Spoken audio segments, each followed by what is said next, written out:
You ask me, beloved Master, why do I feel so heavy when I try to be a good person? Why does being nice feel like such a burden? It feels like a burden because it is a burden. It is not only a burden, it is a grave.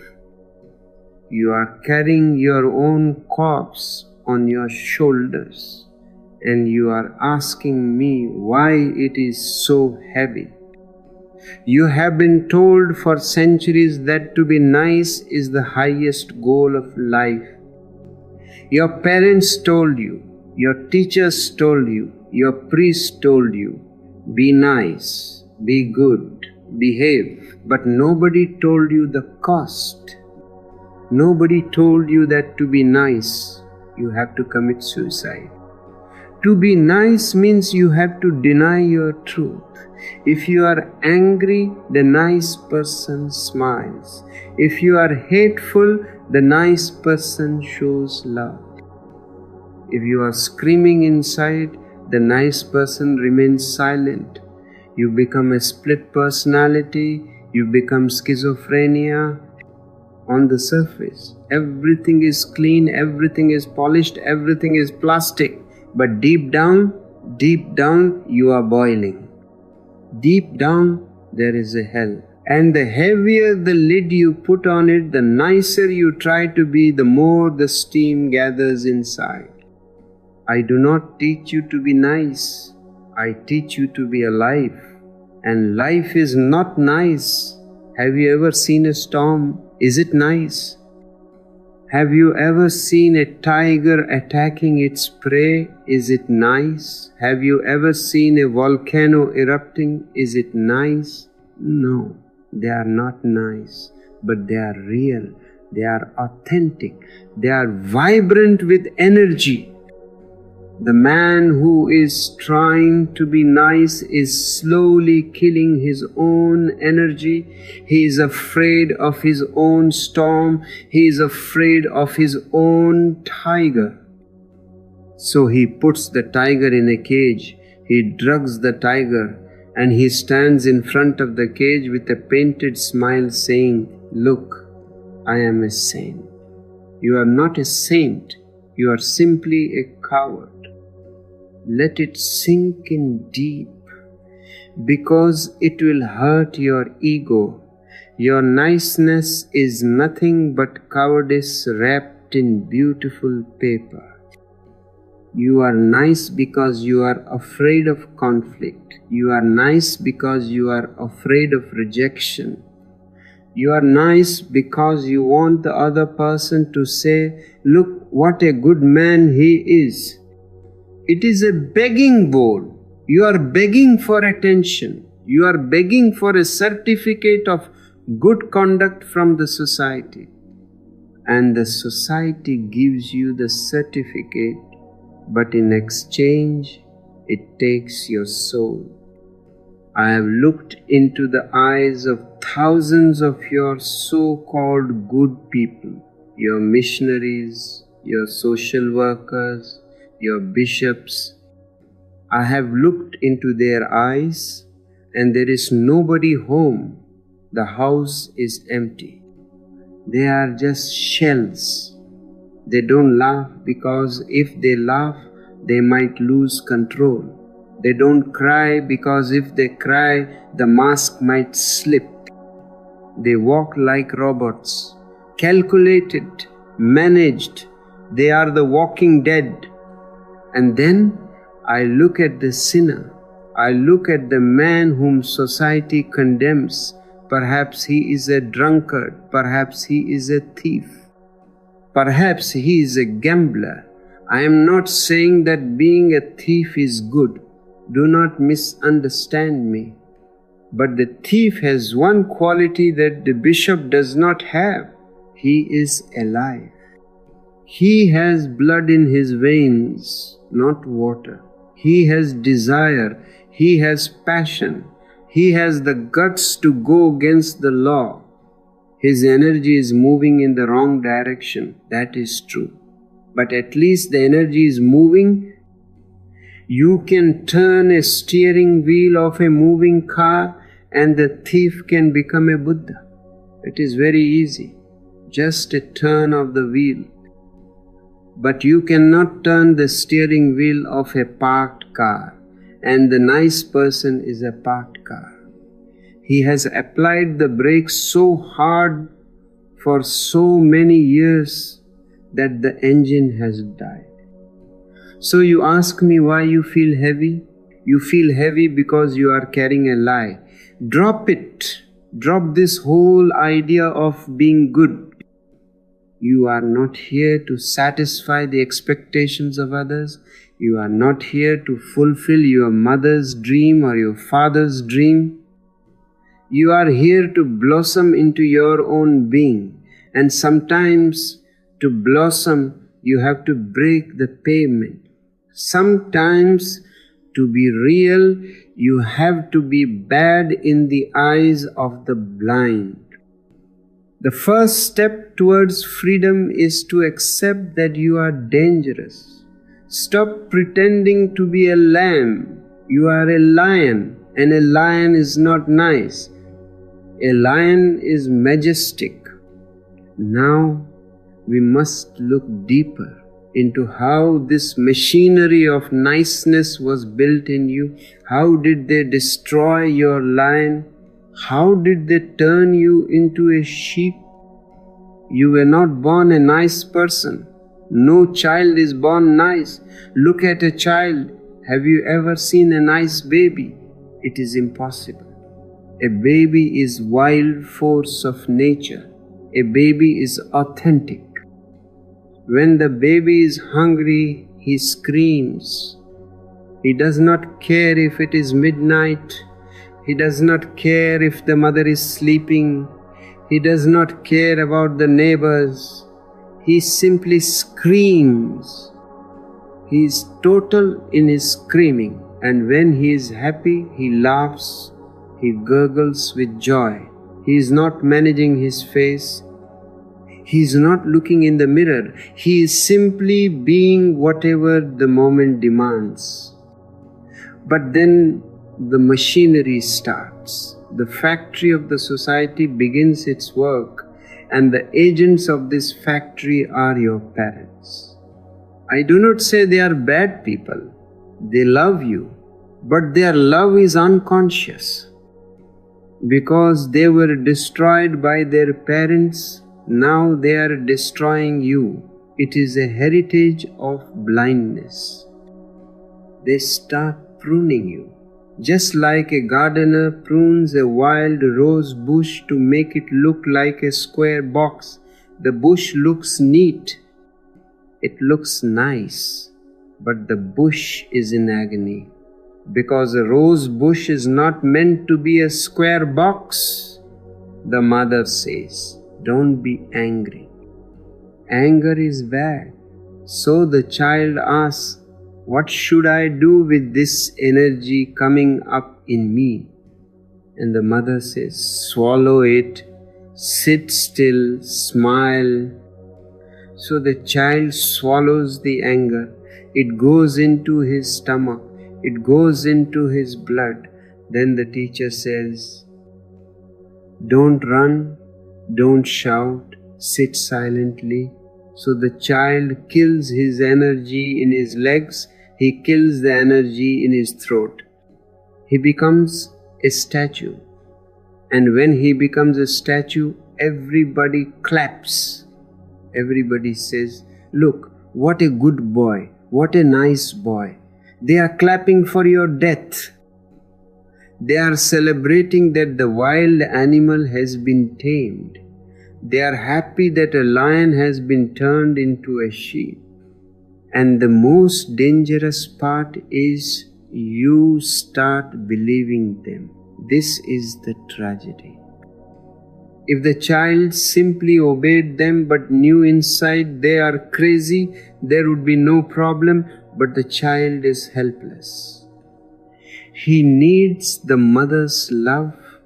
He needs the father's protection. He realizes, if I am myself, they withdraw their love. If I am nice, they give me love. So love becomes a transaction. Love becomes a bribe. To survive, the child makes a decision deep in his unconscious mind. He decides, I will not be me, I will be what they want me to be. This is the birth of the ego. This is the birth of the nice person. It is a survival strategy. You murdered your own soul just to get a little bit of attention, a little bit of approval. They install a policeman inside your head. They call it conscience. Do not confuse conscience with consciousness. They are polar opposites. Consciousness is yours. It is your own light. Conscience is theirs. It is the voice of your grandfather, your priest, your society echoing inside your head. It is a tape recording. When you want to be angry, the tape plays. No, good people don't get angry. When you want to love, the tape plays. No. Is it moral? Is it right? You are never alone. Even in your bathroom, the whole society is watching you from inside your head. You are possessed. You are not free. You think you are making your own choices? Nonsense. Your choices are dictated by dead people who lived 5,000 years ago. They wrote the script, and you are just an actor performing it. And the result? The result is that you have forgotten who you really are. You look in the mirror and you see the mask. You have worn the mask for so long that the skin of your face has grown into the mask. You cannot even take it off. This is why you are miserable. A nice person is bound to be miserable because happiness belongs to reality. Happiness belongs to truth. Happiness does not belong to a plastic flower. So now, look at yourself. Are you a real flower or are you plastic? If you feel heavy, if you feel bored, if you feel that life has no juice, it means you are plastic. It means the conditioning has worked perfectly. The factory has succeeded. But I am here to sabotage the factory. I am here to undo what your parents have done, not because I am against them, but because I am for you. We have seen the factory. Now we must look at the basement. We must look at what happens to all those energies you swallowed. Where did they go? They are waiting. You have been told that if you don't look at something, it disappears. This is the greatest lie ever told to humanity. In the world of the mind, the law is exactly the opposite. If you don't look at something, if you repress it, it does not disappear. It goes deeper. It goes into the roots. It becomes more powerful. Think of a spring. You press the spring down with your thumb. You are using force to keep it down. The moment you tire, the moment you relax your thumb, the spring will jump up with tremendous force, much more force than if you had just left it alone. This is what you are doing with your energies. You are pressing them down into the basement of your being. You think you are cleaning the house. You are just throwing the garbage in the basement and you have locked the door. You don't go there. You are afraid to go there, but the garbage is rotting. It is fermenting. And because you have repressed it, it has turned into poison. Anger is energy. It is fire. If you express it, it is released. It is finished. The sky is clear again. But if you repress it, it becomes hate. Anger is temporary. Hate is permanent. Anger is a flash of lightning. Hate is a cancer. The nice person is full of cancer. He has repressed so much that he is heavy. Have you felt the heaviness of so-called religious people? They cannot dance. They cannot sing. They cannot laugh. They are so heavy because they are carrying a mountain of unlived life within them. And this mountain is growing every day. Every time you smile when you wanted to scream, you added a stone to the mountain. Every time you were polite when you wanted to be real, you added poison to the system. Now you are sitting on a volcano and you are trembling. The nice person is always trembling inside, afraid. Afraid that if he relaxes, even for one moment, the volcano will erupt. That is why he cannot relax. That is why he cannot meditate. Because meditation means relaxing. And if he relaxes, the madness comes up. So he keeps himself busy. He is always doing something, serving the poor, reading the Bible, going to the club, earning money. He has to remain occupied 24 hours a day, because if he stops, the ghosts from the basement will start coming up. And one day it happens. It is bound to happen. You can hold the spring down for 10 years, 20 years, 40 years, but you cannot hold it forever. Life is stronger than you. Energy is stronger than your ego. One day, for a very small reason, the nice person snaps. Maybe the coffee was cold. Maybe the wife said just one small word, and suddenly the man goes mad. He kills the wife. He burns the house. He starts shooting people. And the neighbors are shocked. They say, "We cannot believe it. He was such a nice man. He was the nicest man in the neighborhood. He never even raised his voice." They are fools. They do not understand the psychology of the mind. He exploded because he never raised his voice. He exploded because he was too nice. If he had been a little less nice, if he had shouted once in a while, the energy would have been released.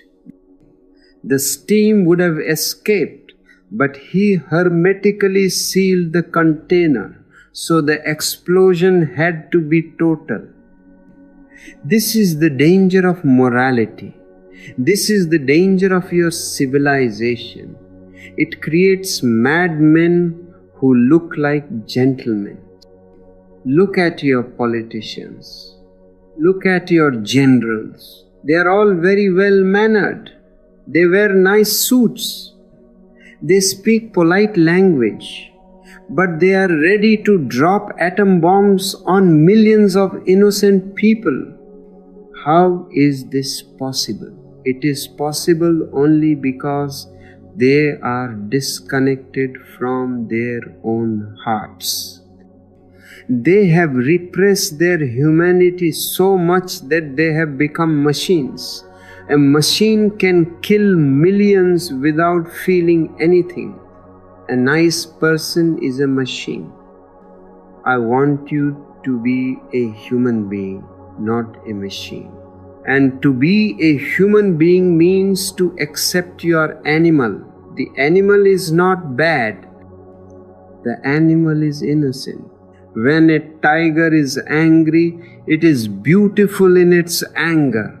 It is radiating energy, and the next moment it is silent. The tiger does not carry a grudge against the deer for 20 years. It does not write in a diary, "I will get him next time." No, nature creates no basement. Only man creates a basement. Only man carries the past, and because of this past, you miss the present. You are so full of the smoke of repression that you cannot see the sun. So what is the solution? If repression is the disease, then expression is the beginning of the cure. But society will not allow you to express. If you express in the marketplace, they will put you in jail.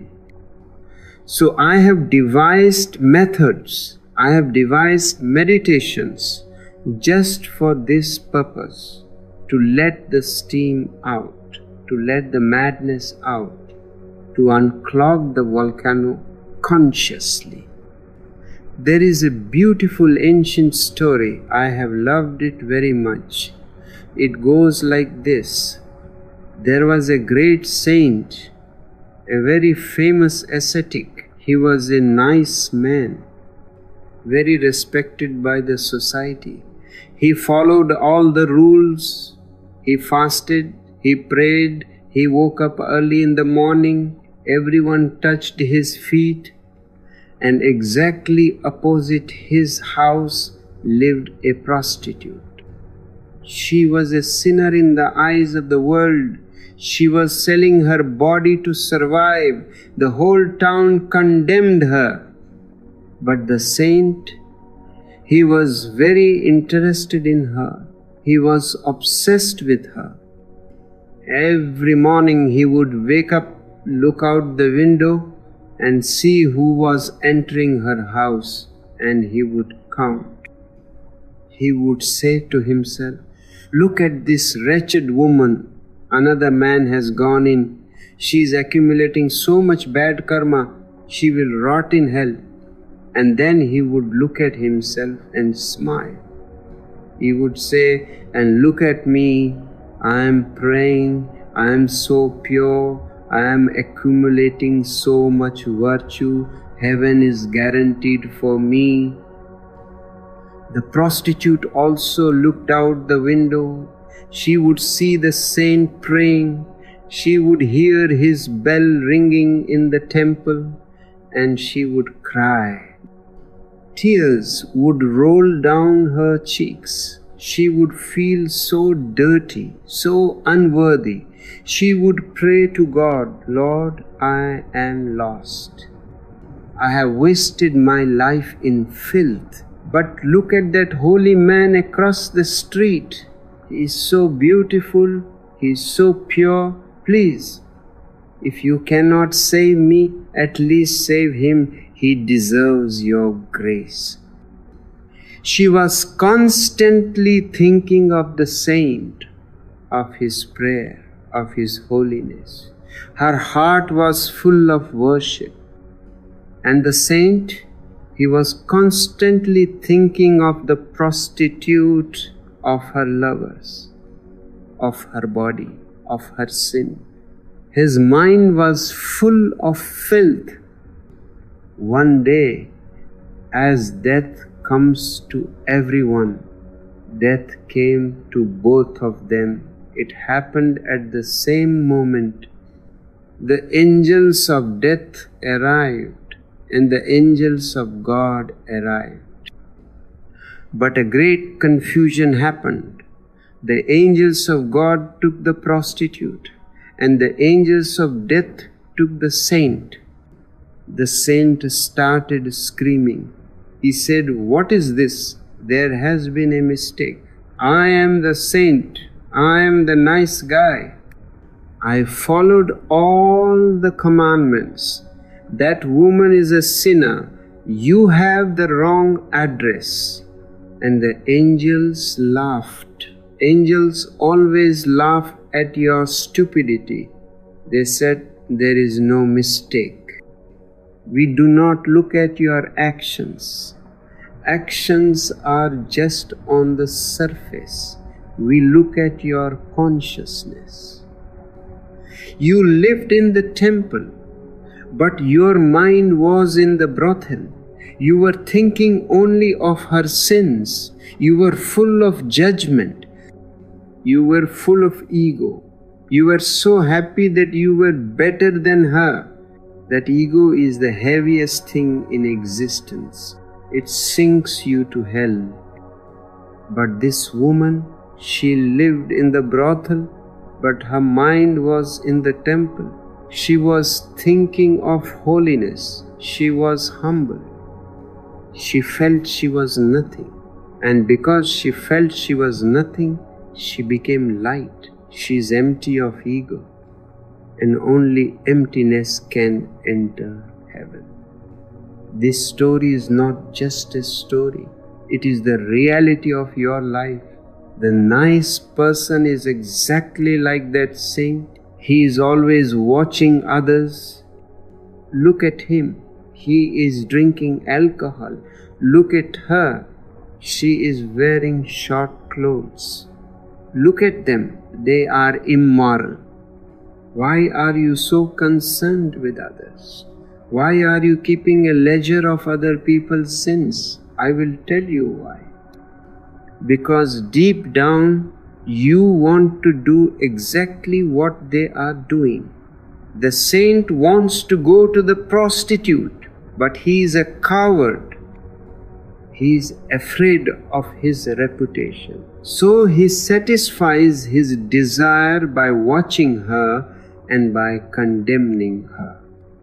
Condemnation is a trick of the mind. By condemning the thief, you feel you are honest. By condemning the sinner, you feel you are a saint. It is a cheap way to feel good about yourself. It costs nothing. You don't have to be actually transformed. You just have to criticize someone else. This is why nice people are always gossiping. Have you noticed? Who gossips the most? The people who pretend to be the most moral. They are always whispering, "Did you hear what she did? Did you hear who he is sleeping with?" Their eyes shine when they talk about other sins. They enjoy it. They are eating it. If you are really innocent, if you are really holy, you will not see sin anywhere. A man of innocent eyes sees God everywhere, even in the drunkard. He sees the divine struggling, searching. He does not judge. He has compassion. But the nice person has no compassion. He has a measuring tape. He is always measuring. I am this high, you are this low. And as long as you are measuring, you are missing. God is not an accountant. Drop your calculations. Now you have to ask yourself a very fundamental question. Why? Why is the whole world insisting that you should be nice? Why this tremendous pressure from the kindergarten to the university, from the church to the state, just to make you obedient? It is not for your benefit. Do not be fooled. It is for the benefit of the vested interests. It is a conspiracy.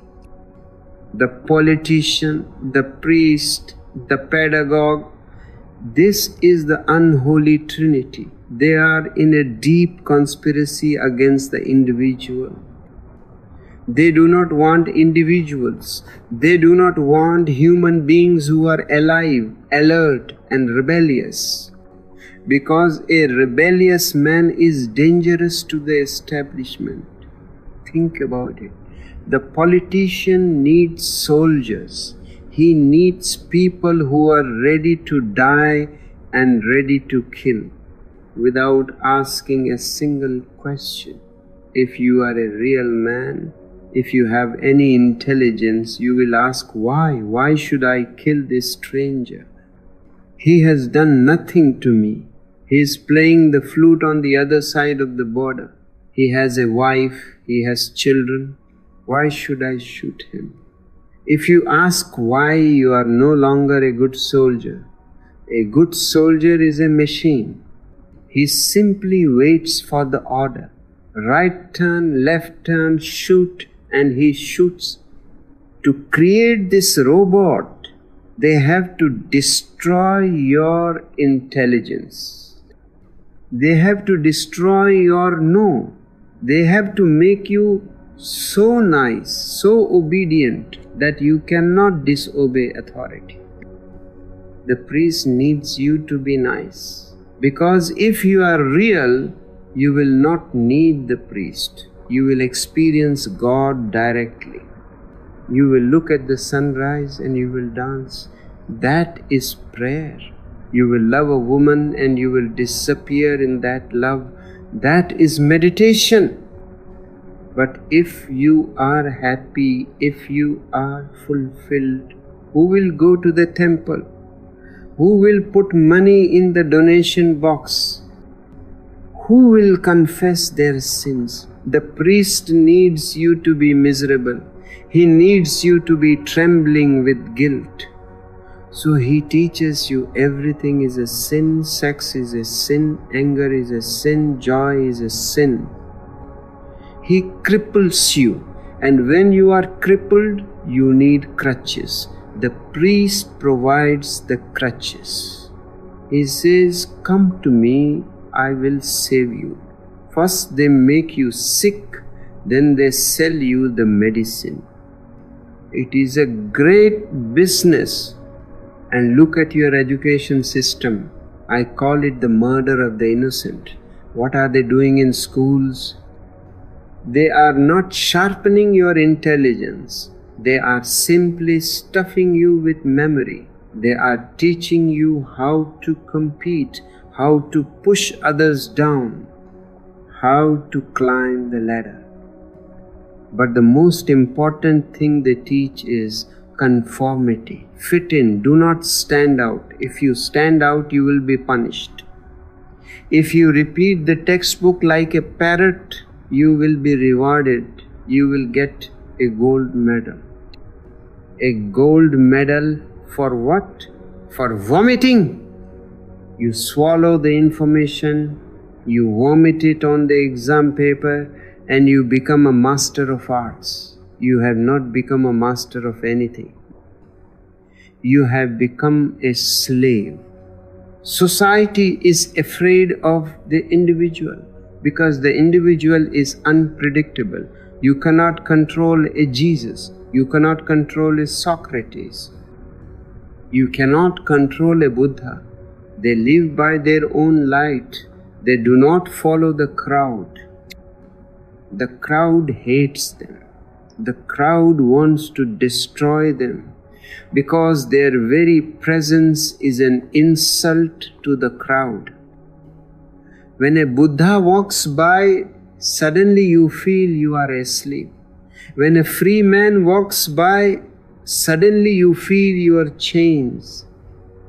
And nobody wants to feel their chains. So the crowd says, kill him, crucify him, or if you cannot kill him, at least ignore him, call him mad. This is why they have made you nice. They have cut your wings. They have put you in a cage, and they have decorated the cage with gold. They give you titles, degrees, awards. Look, he is a sir, he is a lord, he is a president. These are just decorations on the cage. Inside, the bird is weeping. Inside, the bird has forgotten how to fly. I want you to remember your wings. The sky is still there. The cage is not locked. The door is open. It has always been open. The only thing keeping you in the cage is your own habit of being nice. Walk out. The moment you walk out, you will be alone. The crowd will not follow you. The politician will not protect you. The priest will condemn you. But for the first time, the wind will touch your face. For the first time, you will know what it means to be free. You have been told to cultivate a strong character. The whole educational system, the whole morality is based on this one word, character. He is a man of character. When you say that, you think you are praising him. In my language, you are insulting him. What is character? Character means you have learned a set of rules. Character means you have fixed your habits. Character means you have decided beforehand how you will act in the future. If a man asks for money, you have a rule: I never give to beggars. You don't look at the man, you don't look at his eyes, you don't feel the situation. You simply consult your rule book. Rule number 4, no money for beggars. And you say no. This is the man of character. He is a robot. He acts out of the past. He acts out of memory. He is dead to the present moment. I do not teach character. I teach consciousness. And the difference is vast. The difference is unbridgeable. Think of a plastic flower. A plastic flower has many advantages over a real rose. It is very durable. It is washable. If it rains, it does not get destroyed. If the sun is too hot, it does not wilt. It is permanent. It is very nice. It is always perfect. But it has one defect. It has no soul. It has no fragrance. And no bee ever comes to a plastic flower to collect honey. The bee is wiser than you. The bee knows life when it sees it. The man of character is a plastic flower. He is very durable. He is very consistent. You can predict exactly what he will do. If you insult him, he will smile. Because he has practiced the smile for 30 years. It is a painted smile. It does not come from his heart, it comes from his head. But a real rose is fragile. In the morning it dances in the wind. By the evening the petals fall and it is gone. Real life is always dangerous. Real life is always changing. The man of consciousness has no character. He is empty. He is like a mirror. Whatever comes in front of him, he responds to it, not out of a rule book, but out of his awareness. If he feels love, he gives it. If the situation demands a roar, he roars. He is not afraid of contradicting himself. A man of character is afraid of contradicting himself because he has to maintain his image. I am a man of peace. How can I shout? So he suppresses the shout. But the man of consciousness says, I am noble. I have no image to maintain. If the existence wants me to shout, I become the shout. I am just a bamboo flute. The song belongs to the existence. This is why society loves character, because character makes you predictable, and society loves predictable people. They want to know exactly where you will be tomorrow. They want to know that you are reliable, like a good car. like a good washing machine. Nobody wants a washing machine that is moody. Nobody wants a car that says, "Today I don't feel like going to the office. Today I want to go to the beach." You would call that car crazy. And that is exactly what society calls the awakened man, crazy, because he is not a machine. He follows his own inner rhythm. You have to choose. Do you want to be a respectable, durable plastic flower, or do you want to be a real rose? If you choose the rose, remember you will have thorns. If you choose the rose, remember you will be vulnerable. If you choose the rose, you will not be nice.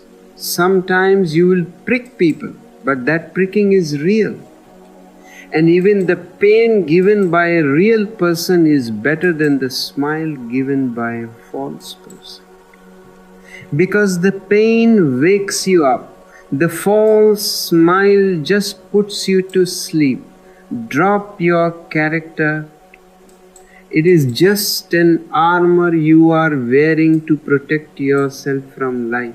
Take it off. Let the wind touch your skin. Be vulnerable. In that vulnerability, God enters. So now the question arises, if I am not to be nice, what am I supposed to do? Should I become a criminal? Should I go and murder people? This is how the mind jumps to extremes. The mind is a drunkard. If you tell it, don't fall in the ditch on the left, it immediately jumps into the ditch on the right. I am not saying be a criminal, and I am not saying be a saint. I am saying be whole. For centuries, humanity has been divided. On one side, there is the Zorba, the materialist. He eats, he drinks, he enjoys sex, he enjoys money, he is happy, but he has no soul. He is shallow.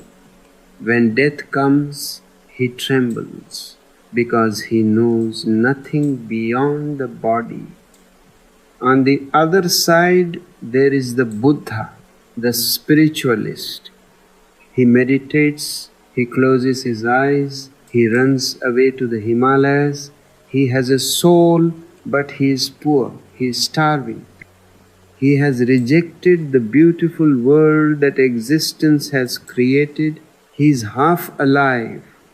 I want you to be both. I call my new man Zorba the Buddha. You have to be capable of enjoying the market, and you have to be capable of sitting in silence. You have to be capable of love and capable of aloneness. No rejection, no repression, total acceptance of life in all its dimensions. The nice person rejects his biology, he rejects his anger, he rejects his sex. The Zorba, the Buddha, accepts his biology, but he brings consciousness to it. This is the secret key. This is the only way out of the trap. Witnessing. When anger comes, the nice person says, "This is bad, hide it." The crude person says, "This is anger. Let me hit someone." But the man of awareness, he does neither. He sits in his room, he closes his eyes, and he watches the anger. He looks at it as if it is a cloud passing in the sky. He says, "Hello, anger, you are here." He feels the heat in his chest.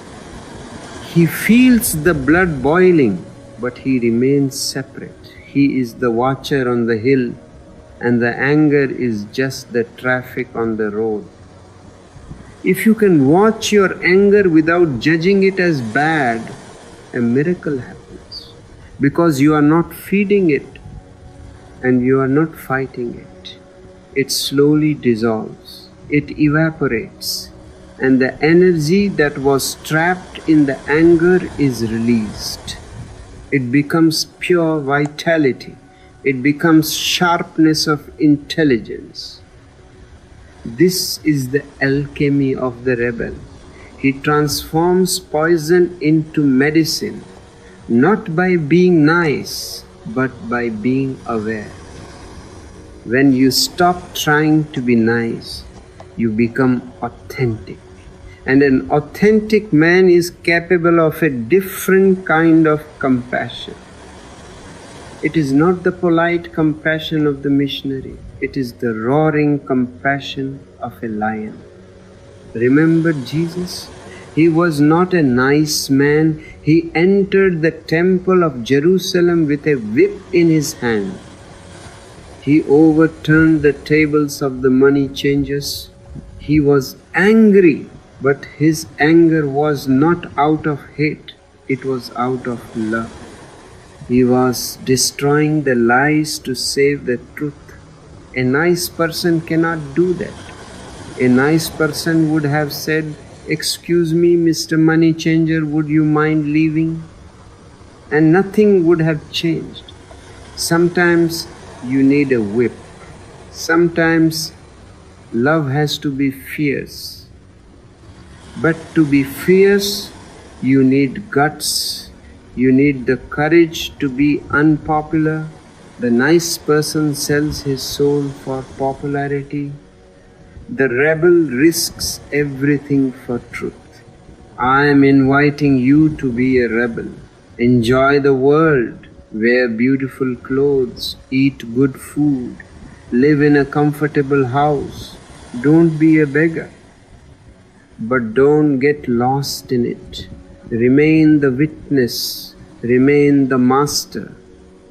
If you can hold these two together, the earth and the sky, the body and the soul, then you are whole. And to be whole is to be holy. There is no other holiness. So now the choice is yours. And it is a dangerous choice. I am not offering you a bed of roses. I am offering you a fire. If you choose to remain nice, your life will be safe. You will have a good job, a good reputation, a respectable funeral. People will say, "He was such a good man," but inside you will have missed the whole adventure. You will die without ever having lived. You will be a seed that never became a flower, safe but dead. If you choose to be authentic, if you choose to be a rebel, I cannot promise you safety. You will be insecure. You will be misunderstood. You will be condemned. Society may even crucify you in its own way. But in that danger, you will find your soul. In that insecurity, you will find God. Because God is not a security guard. God is the wild ocean, and only those who are ready to leave the shore can know the ocean. Don't be afraid of the darkness inside you. Bring it out. If you are human, you have shadows. Accept them. Love them. The moment you accept your shadows, they lose their power over you. The moment you accept your devil, the devil becomes a servant of the divine. Energy is energy. So I say to you, take the risk, drop the mask, let the painted smile fall and shatter on the floor. Show your original face, even if it is ugly. Show it, because a real ugly face is beautiful in its truth, but a false beautiful face is ugly in its lie. This is my message to you. Unlearn your niceness. Reclaim your wildness. Don't try to go to heaven. Heaven is for the hypocrites. Be ready to go to hell, but go dancing, go singing. If you can go to hell dancing, hell will disappear. For a man of awareness, hell cannot exist. And for a man of unawareness, even heaven is a prison. Wake up. The factory is closed. The parents are gone. The teachers are gone. You are alone now. You are free. Do not waste this freedom trying to impress a blind world. Live, just live, and let life decide what is good and what is bad.